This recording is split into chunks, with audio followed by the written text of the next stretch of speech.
While the European Commission is seeking drastic cuts in energy consumption in Europe, the chemical industry is at pains to point out that energy efficiency has always been a fundamental part of their business planning, and that further cuts can only lead to one thing: a cut in production. To help the powers in Brussels understand this, INEOS recently invited a delegation to Cologne to see for themselves the importance the company places on energy efficiency. We had the chance to host the Directorate General of the European Commission responsible for energy. It was a meeting organized by CEFIC, which is the European Energy Council, and they wanted to see where a lot of the energy that they keep talking about in their ideas, initiatives, targets, etc., where it's actually used and for what purpose the products are made. We showed them numbers, slides, presentations on how we do things, what we've been doing in the past.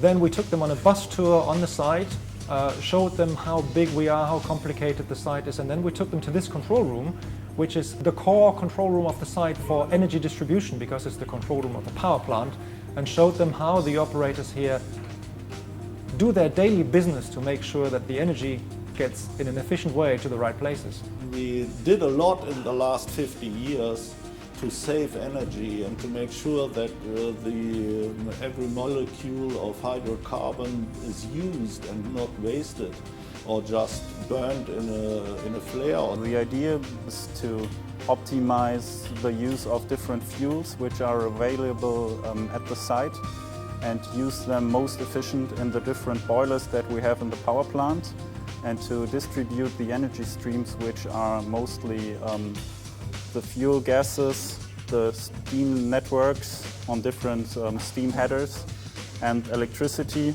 in the most efficient way. We are doing a lot of modeling of our plants here. Our main focus in the team is on the cracker modeling, and we need our models for the prediction of our products, but also for the prediction of our energy consumption. We spend about 90% of our turnover for raw material and energy.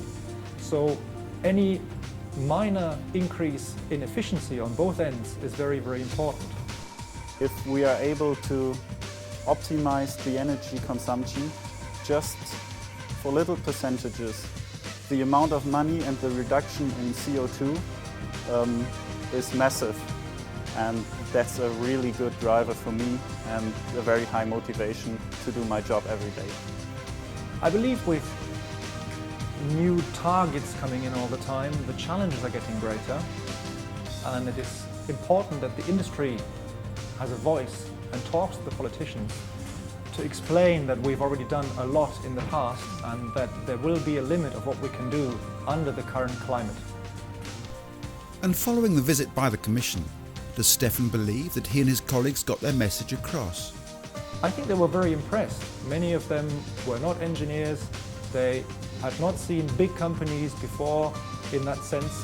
So they were very impressed with what people can do here, with the overview that people have of the site, with the understanding they have of energy distribution.